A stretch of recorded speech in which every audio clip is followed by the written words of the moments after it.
Hello mga guys! Welcome to my vlog. Ito nga pala. Dito kami pumunta sa Ibia. Kasama ko dyan si Hapon. Ang aking driver. Char. Sa Ibia pala guys. For how many years akong dumadaan dyan? From Alabang to Trece, Trece to Alabang. Ngayon ko lang napuntahan yan. Kung hindi pa ako ni Aya ni Hapon pumunta dyan. Hindi ko pa nakita kung anong itsura ng loob ng Ibia. Pwede ko parang nasa ibang bansa ka guys pag nakapasok ka doon sa loob. Kasi ang sabi ni Hapon, yung Ibia is like American style. So, pinasok namin, pumunta kami doon. Ang ganda pala sa loob guys. Kaso, parang nakakaano naman pumunta dyan kasi mostly sa mga pumupunta dyan, mga yayamanin. Parang nakakahiya naman pumunta. Tapos, yung itsura mo hindi ka sosyalin. Parang hindi bagay. Char. Pero, pwede naman pumunta ka. Wala namang pinipili yan eh. Kahit mahirap o mayaman ka man, kung gusto mo makita yung loob or mamasyal dyan, welcome naman. Wala namang pakialam sila. Ayan nga guys, ang ganda pala dyan guys. Sa loob, parang nasa ibang bansa ka.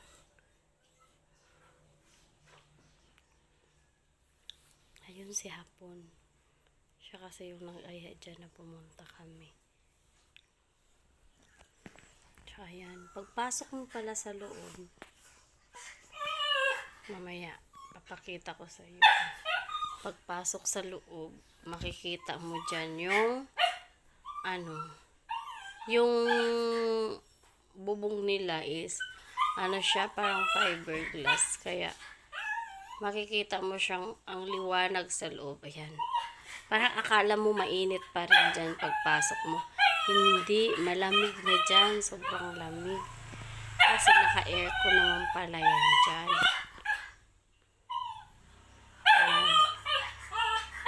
Ayan, tignan nyo yung bubong guys. Kasi yung bubong open siya. Pero, ayan, tignan mo kaya sobrang liwanag yan. Pero, sobrang lamig dyan. Ayan. Naka-energy saver sila. Kasi, pangkalahatan na eh. Ayan. May mga shop dyan. May mga shop na mamahalin like H&M, Uniqlo, Bench. Yung Bench, afford naman natin. Pero yung iba, Uniqlo, Dior, Chanel. Diyos ko. Sobrang mamahal dyan. Ayan. Kahit yung mga ganyan sa tabi-tabi nila, yan ang mamahal niyan. Hindi yan mumurahin lang. Unlike sa SM, yung makikita mo mga ganyan, mumurahin lang yan. Pero, dyan, Diyos ko, ang mamahal. Kahit nasa tabi-tabi lang. More on pa yung mga nasa shop, diba? Sobrang mahal nun. Ayan, magbabay. Ayan na nga dito na pupunta na kami ng Alabang. Yan. Papuntang Alabang. Ngayon lang na naman ako nakadaan kasi usually yung mga van na sinasakyan namin from Trece to Alabang yung dumadaan ng GMP. Tapos shortcut sila pa-Estwood doon. Tapos kaya ngayon nagmotor kami. Ngayon lang ako nakadaan dyan. Ang ganda na pala guys ng kalsada.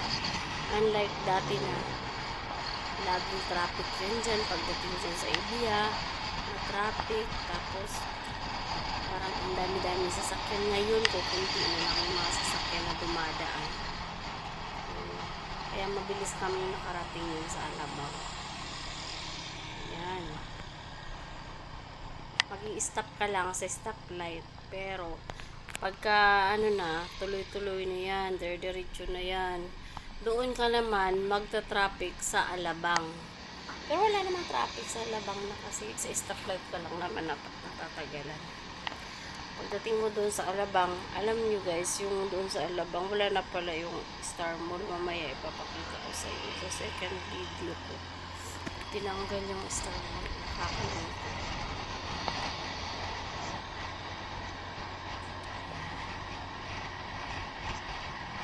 Ang sarap na dyan dumaan kasi hindi ka na maiinip sa traffic. At saka ang ganda na kasi may mga ano na siya, yung may mga puno-puno na siya. Kikita mo mga puno-puno na marami na siyang mga ano. Tsaka maganda na yung kalsada, yung pagkakagawa. Masarap na siyang takuli ng sasakyan kasi hindi na siya yung baku-baku. Katulad dati, baku-baku yung mga kalsada dyan. Ayan, ngayon. Maganda na. Ano pa rin nila yan? Nire-renovate pa rin nila sa buwan. Hindi pa tapos yan. Ayun, maganda. Tapos ano na siya yung meron dyan yung city billiard. Parang nadidevelop na talaga yung lugar na yan dyan.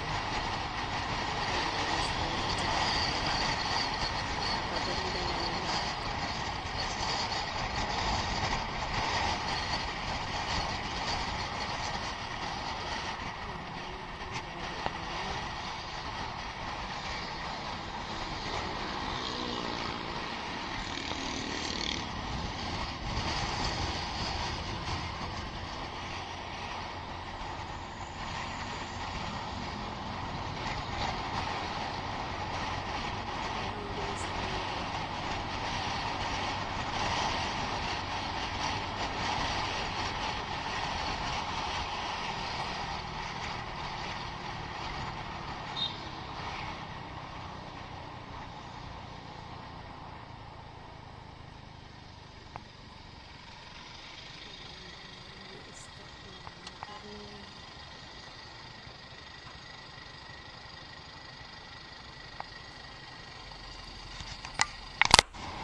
Sa mga beginner dyan na nagpaplanong magpa-vlog, i-recommend ko sa inyo yung Akaso. The best. Mura na pero the best ang camera niya. Ayan. Sobrang linaw niyan. May ano pa yan, may cover pa yung lens niya ng plastic. Hindi ko tinanggalan. Para hindi siya mabilis yung magasgas. Kaya yan. Pero sobrang linaw na. Yan, Akaso. Doon kayo bumili sa official store ng Akaso. Marami siyang mga accessories. Yan, tsaka dalawa rin yung battery niya. Kasi before ako bumili ng Akaso, pinagko-compare ng isang foreigner yung tatlong GoPro, tsaka yung isang action cam na isa pa, at saka itong Akaso. Para sa kanya, the best ang Akaso. Kaya yun ang pinili namin. At saka makikita mo naman sa quality ng camera. Yan. Sobrang linaw niyan, guys. At saka yung stabilize niya, yung hindi talaga siya yung sobrang galaw. Hindi yan naka-stabilize yung camera na yan. Kumbaga, inano ko lang yan. Normal lang yan. Pero, hawak-hawak ko yan. Pero, sobrang likot ng kamay ko. Pero, yung kinalabasan niya dyan is hindi siya malikot. Kaya, good quality talaga siya. Siguro kung slow motion ko pa to, ayun, hindi siguro malikot yun. Camera na yan. Kasi hindi ko sinit ng slow motion yan. Hawak-hawak ko lang siya. Sobrang init. Ang lakas ng tama. Ang lakas ng tama mag rides. Sa matinding init. Sa matinding sikat ng araw. Ay, grabe. Sobrang Ayan na guys, touchdown to Alabang. Welcome to Alabang. Alabang. Ayan, dito kami dumaan sa likod ng TEC.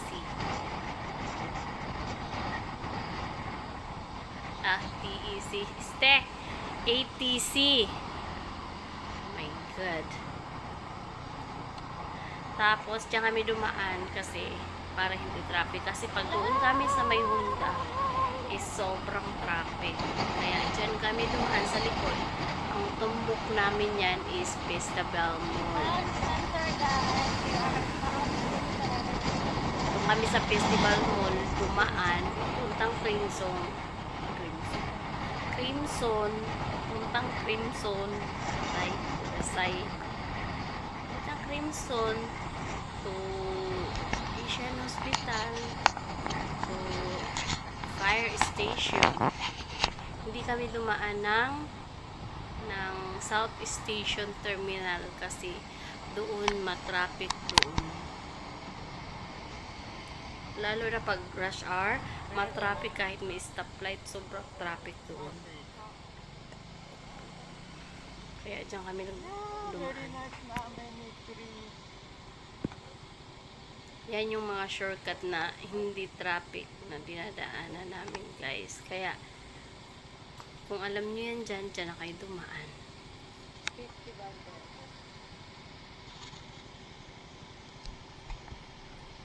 Hindi ko na ito ikakat.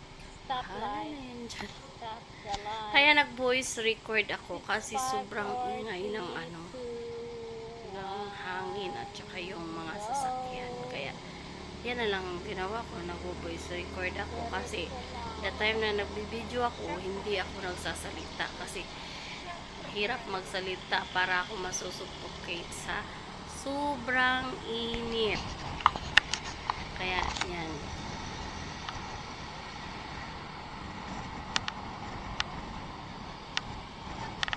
Diba yung stabilize niya?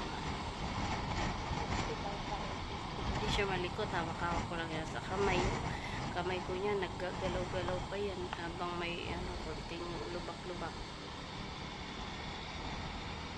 Dito tayo malapit sa Insular Line.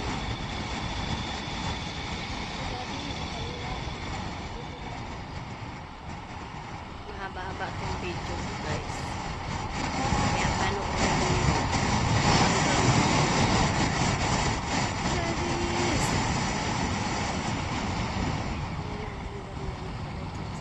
Dati wala yan dyan, wala mga katanim-tanim.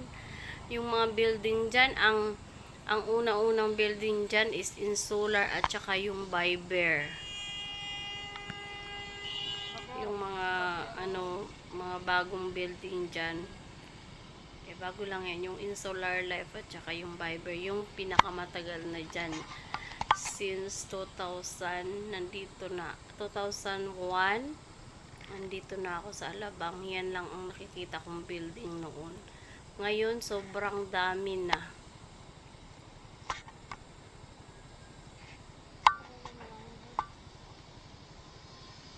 Ayan siya, guys. O, diba? Ang dami ng building.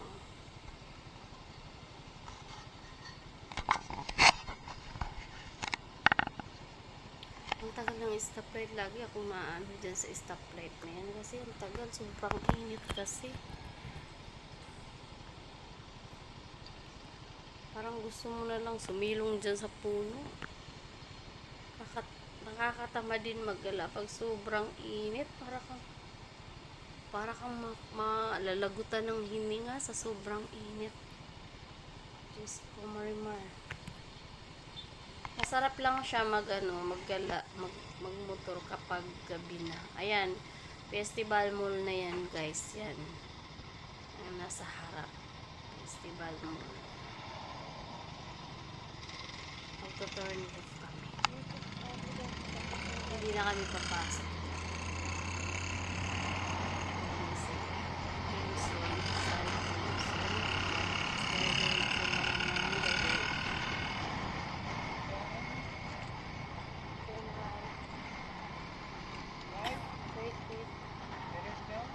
Diretso lang yan. Oo, diretso lang yan. We come in here and then we can turn to there. But it's okay lang, we can go straight na lang.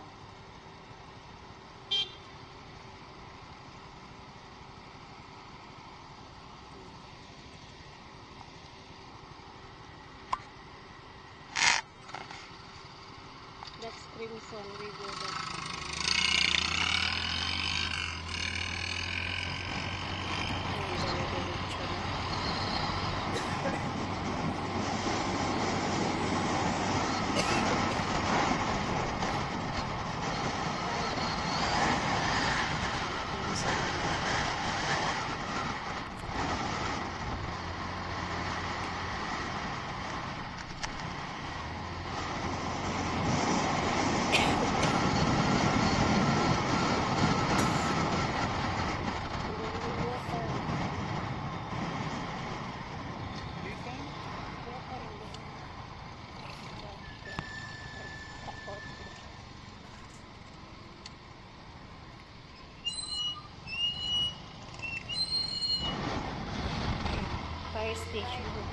Fire station na tayo.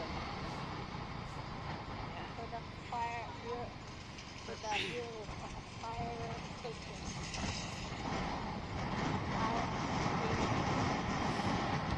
Ito dito sa right side. Fire station. Yan. I going right.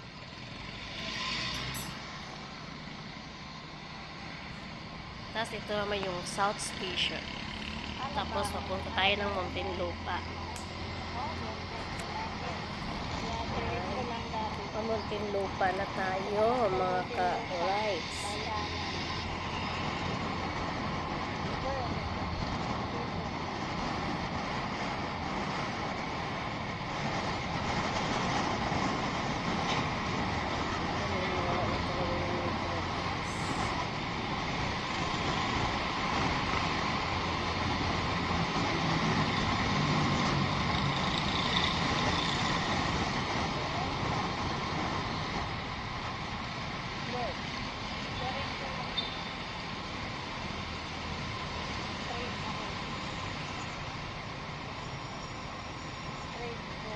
Dati wala ba ito yung pinaka-traffic? How can we go to Samo? Huh? How can we go to Samo? Bago mag-expressway. We have to catch the bus from Samo. Ayan. Nagmana ko yung traffic. Yeah,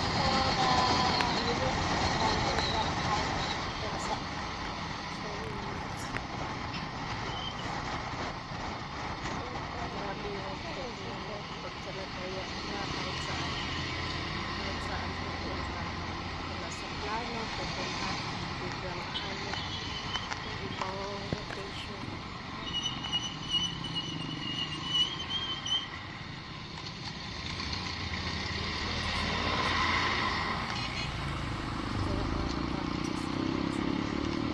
Ayan yung Ayala Mall.